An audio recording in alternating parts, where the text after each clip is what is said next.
largest air disaster. 10 a.m., March 27, 1977. Amsterdam Schiphol International Airport.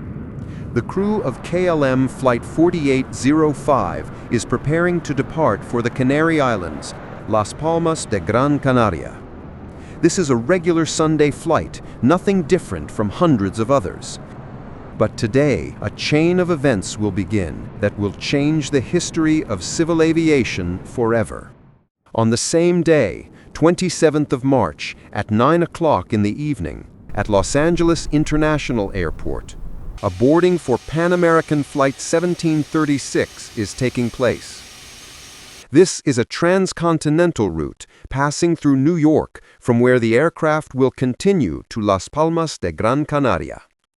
Passengers are mainly tourists from the USA heading on vacation to the Canary Islands. None of the KLM or Pan Am passengers suspect that in a few hours these two planes will meet, not in the sky, but on the ground, on a tiny island of Tenerife. The Boeing 747 of KLM departs from Amsterdam and is heading towards the Canary Islands. The aircraft commander on that day was Jacob Van Santen, with a total flight hours of 11,700, and on the Boeing 747, 1,500 hours. He was a legend of the airline, as well as the chief instructor for Boeing 747 at KLM and the training director for crews. His face even decorated the airline's advertising posters. At the same time, across the ocean, another giant, a Boeing 747 operated by Pan American World Airways, was completing the final leg of its route, from New York to Gran Canaria, with a scheduled stopover at Las Palmas Airport. Its captain, Victor Grubbs, was one of Pan Am's most experienced pilots, with over 20,000 flight hours, although he had logged just over 500 hours on the Boeing 747. Everything was proceeding according to plan, until a phone call came in at Las Palmas Airport reporting a bomb threat. Within minutes, an emergency alert was declared at the airport. All takeoffs and landings were suspended. Passengers and airport personnel were evacuated. Police units and bomb disposal squads were dispatched to the scene. Shortly afterward, the device was located, but it detonated, damaging the main terminal's departure lounge. Fortunately, no fatalities were reported, although several people sustained injuries. In the 1970s, the Canary Islands were not known only for tourism. A separatist organization was active there, calling itself the Movement for the Self-Determination and Independence of the Canary Islands. Their goal was the secession of the Canary Islands from Spain and the creation of an independent state. At that moment, no one could have imagined that the decision to close Las Palmas Airport and divert dozens of airliners to an alternate airfield would prove fateful. 14 large aircraft, including 2 Boeing 747s, were diverted to the Los Rodeos Airport on the neighboring island of Tenerife. It was a small mountain airport situated at 2,077 feet above sea level, with a single runway and poorly equipped in technical terms. There was no ground radar available to monitor aircraft movements on the runway and taxiways. Los Rodeos Airport was located on a high plateau at the base of Mount Teide, a 12,188-foot volcano, the second tallest island volcano in the world. Though dormant, the mountain's massive bulk created a unique microclimate over the island's northern region. Thick fog frequently forms here. Clouds descend directly from the mountains onto the runway, suddenly reducing visibility to just a few hundred feet. For pilots, this was considered one of the most challenging airfields in the Atlantic, where clear skies could turn into a blanket of white fog in mere minutes. Most importantly, the airport was never designed to handle such traffic density. Ramp space was extremely limited. According to the original flight plan, Both KLM and Pan American were expected to remain on the ground for only a few hours. But that day, nothing went according to plan. At Los Rodeos Airport, no one was expecting to handle such a large number of aircraft.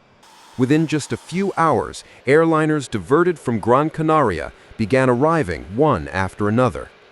The airport quickly became overcrowded. Aircraft were parked even along the taxiway. Flight crews grew anxious, and passengers became increasingly fatigued.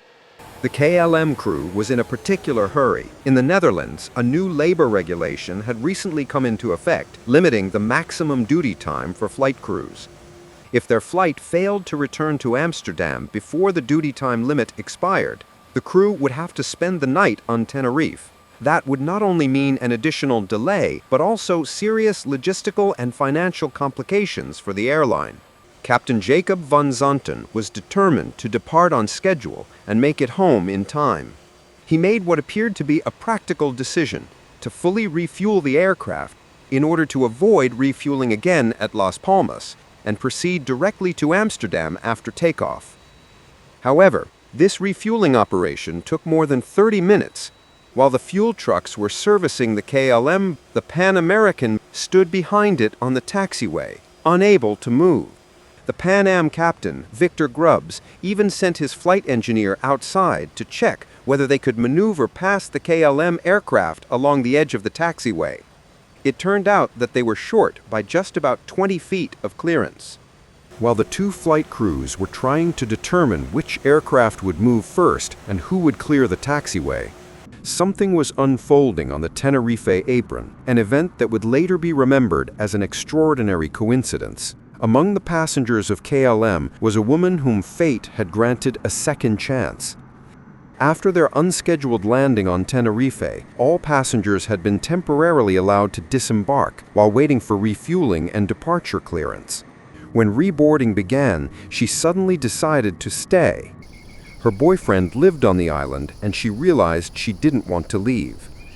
That impulsive decision to stay just one more evening saved her life. She became the only KLM passenger who did not reboard the flight. Meanwhile, the Pan Am passengers remained on board, still waiting. There were nearly 400 people inside the cabin. Time passed slowly, and no one knew how much longer the delay would last. Captain Victor Grubbs decided to ease the tension. He addresses the passengers through the intercom, talking to passengers about the local weather and pointing out through the windows the Mount Teide volcano, the highest peak in Spain. At the same time, the KLM aircraft was still refueling. No one realized that this seemingly minor decision to take on extra fuel was yet another link in a chain of events that would culminate in the deadliest disaster in aviation history. By early afternoon, as the KLM Boeing continued refueling, fog began descending from the nearby mountains. Let us remember that Los Rodeos is located on a hill where dense clouds and fog often form. At first, it appeared as a light haze, but within minutes, visibility dropped to 1,300 feet and in some areas to just 300 feet. At Los Rodeos Airport, all ground coordination relied entirely on visual observation from the control tower and radio communication. Now, visibility was deteriorating rapidly. The radio frequency became congested, and air traffic controllers were forced to manually manage dozens of aircraft on the ground. They could no longer see the entire runway. The aircraft on the taxiway disappeared from view within just a few dozen feet. Radio transmissions became the only means of navigation in an airport without ground radar. After several hours of waiting on the ramp, the events began to unfold. The controller granted KLM clearance to begin taxiing. The flight crew received a short but clear instruction. KLM 4805, taxi onto runway 30. At the end, make a 180 and report when ready for departure. Captain Van Zanten starts the engines and slowly begins to move. The aircraft enters runway 30 from the taxiway, proceeding toward the opposite end, where the 180-degree turning point is located. Since the taxiway was occupied by other aircraft, The runway itself was the only available route. The giant Boeing moves along the center line of the runway, heading west to east toward the parking area and hangar to perform a 180-degree turn at the end. Van Zanten taxis almost to the end of the runway, turns the aircraft nose back toward runway 30 and stops, awaiting ATC clearance for the route after takeoff, not yet for takeoff itself. When KLM was preparing for departure, the controller gives Pan Am the instruction to follow runway 30 and then turn off it onto the third taxiway. This meant that the Pan Am Boeing had to move straight along the active runway, where later KLM would begin its takeoff roll. Such a decision looked against common sense. The captain of the Pan Am aircraft, Victor Grubbs, does not like this decision, but he does not report his doubt to the controller. The Pan Am aircraft begins its slow taxi down runway 30, advancing cautiously through the dense fog, trying not to miss the designated turnoff. Meanwhile, the KLM crew is completing pre-takeoff checks, listening to the ongoing radio transmissions between Pan Am and the tower.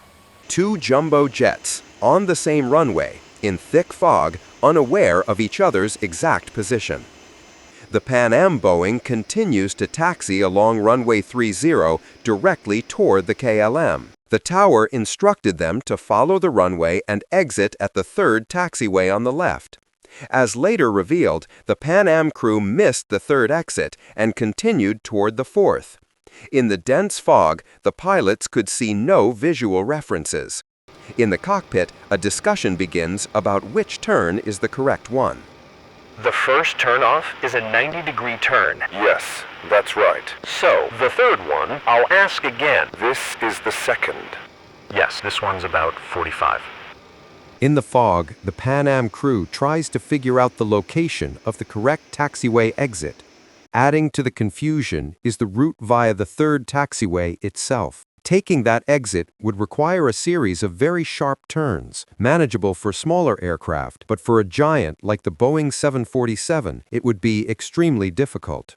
This makes the pilots doubt whether they understood the controller correctly, and that the controller most likely meant the fourth exit, with turning angles suitable for a Boeing of such dimensions. Confirm, you want us to turn left at the third intersection? Third, sir, 123, third. These transmissions were made on the open frequency, and the KLM crew could hear them. Later, when the controller began issuing the route clearance, the Pan Am transmissions were still audible in KLM's headsets. This overlap created a fatal misunderstanding. KLM 4805 is ready for takeoff and awaiting ATC clearance. KLM 4805, you are cleared via Papa Beacon.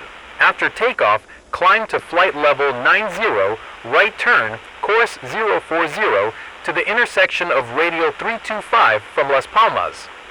This was only a route clearance, not a takeoff clearance. But over the radio, it sounded as if takeoff had been approved. The words "after takeoff" were transmitted at the exact moment when Pan Am was also speaking, creating a false impression. Roger. Cleared to Papa Beacon. Flight level 90. Taking off. When the first officer uttered the words, "We are taking off," the controller did not hear because of interference and did not have time to clarify that this was not a clearance. Let's go. Van Zanten, having missed the overlapping transmissions, is convinced that takeoff clearance has been given. He advances the throttles to take off power. The roar of 4 Pratt & Whitney engines fills the fog. The aircraft, weighing more than 770,000 pounds, begins its takeoff roll. Okay, stand by for takeoff. I will call you. That transmission overlaps with Pan Am's "We're still taxiing down the runway" and isn't heard clearly in the KLM cockpit. Van Zanten only catches the first word, "okay." Okay, stand by for taxiing down the runway. Papa Alpha 1736, report when clear of the runway. Roger, will report when clear. Thank you. The last transmissions from air traffic control and the Pan Am crew were also not heard in the KLM cockpit due to radio overlap and simultaneous transmissions. Is he not clear of the runway yet, that Pan American? The flight engineer asked this not because he heard Pan Am's transmission, but because he knew they hadn't yet reported clear of the runway, and therefore he had doubts. His question was intuitive, not a reaction to what he had heard on the radio. He's clear. Those words became the final confirmation of a fatally wrong assumption, that the runway was clear. At that very moment, Pan Am was still taxiing forward. They couldn't see the end of the runway, only faint lights shimmering through the fog. And suddenly, through the white haze ahead, they saw a blinding light. Look! Goddammit, he's coming straight at us! Get off the runway! Grubbs instantly pulls the yoke left, adds power, trying to veer off onto the grass. But the massive Boeing cannot gain enough speed. KLM speed is approximately 180 miles per hour. Out of the fog ahead, Pan Am suddenly appears, occupying the center line of the runway. Captain Van Zanten pulls the control column toward himself. The nose lifts, and the tail strikes the runway surface. The aircraft attempts to lift off, but it's too late. Oh my God! The nose gear and lower fuselage of the KLM slice through Pan Am's upper deck. The fuel tanks rupture, and a massive fireball engulfs the runway. The aircraft disintegrates. Huge fragments, burning fuel and debris scatter across the Los Rodeos airfield. Inside Pan Am's cockpit, chaos erupts, screams, crackling fire, collapsing ceiling panels. KLM, after becoming briefly airborne, travels another 500 feet, then slams into the ground, explodes, and turns into a fireball. The impact is so powerful that the blast wave reaches the terminal buildings. In the control tower, the air traffic controller struggles to understand what has just happened. Radio contact is lost. Flashes and explosions echo through the fog, but the controller sees no aircraft on the runway. Seconds later, a desperate voice comes over the radio. "Tower, we're burning! We're burning!" Fog, flames, screams, and explosions blend into one deafening roar. Massive pools of burning jet fuel turn the entire airfield into a sea of fire. The controller immediately pressed the emergency alarm button and alerted the airport fire department. Fire crews at Los Rodeos rush to the runway, but in the dense fog they can only see an orange glow, no clear reference points. On board KLM Flight 4805 were 248 people. All of them died. Aboard Pan Am Flight 1736, 335 of the 396 people on board died. 61 passengers and crew survived, most of them from the tail section, which miraculously did not ignite immediately. This was the largest aviation disaster in the history of civil aviation. 583 lives lost. The investigation lasts more than 9 months. It is conducted by Spanish aviation authorities with participation from the Netherlands, the United States, and with support from the International Civil Aviation Organization, ICAO. The findings shock even the experts. It was not caused by a single mistake, but a chain of human, organizational, and technical factors. Key conclusions of the report. First, KLM Captain Jacob Van Zanten initiated takeoff without official clearance. He acted under the mistaken belief that permission had already been granted. Second, miscommunication over the radio became a decisive factor. The controller's phrase, embedded within the route clearance, "right turn after takeoff," contained the term takeoff, which specifically refers to the act of departure from the runway. Its inclusion led to a critical misunderstanding by the KLM crew, who interpreted it as an actual takeoff clearance. Almost simultaneously, two separate radio transmissions overlapped. The controller's "OK, stand by for takeoff," and Pan Am's "we're still taxiing." As a result, the air traffic controller at Los Rodeos Tower was unable to intervene in time to prevent the unauthorized takeoff roll. Third conclusion, Pan Am remained on the runway longer than expected due to miscommunication with the controller and extremely poor visibility. Fourth, dense fog and the absence of ground radar made it impossible for air traffic controllers to visually monitor aircraft movements on the runway. Fifth, time pressure. The KLM crew was rushing due to flight duty time limitations, which increased psychological stress and reinforced confirmation bias. Confirmation bias is the human tendency to notice and accept only the information that supports one's expectations, while ignoring anything that contradicts them. The disaster shocked the entire world. Airlines and aviation authorities immediately began implementing urgent procedural changes. After Tenerife, standardized ICAO radio phraseology was introduced to eliminate ambiguity in communication. For example, the word takeoff is now used only and only when an actual takeoff clearance is given. New readback procedures were implemented. Every clearance must be repeated verbatim and confirmed, and the controller must immediately correct any incorrect readback. Crew resource management was also developed, a cockpit interaction system in which every crew member has the right to express doubt and stop an unsafe action. Ground radar systems were installed at many airports, allowing controllers to track aircraft movements even in dense fog conditions. From the Tenerife disaster, aviation learned some of its most important lessons. Back in 1977, everything depended on words, on their precision and understanding.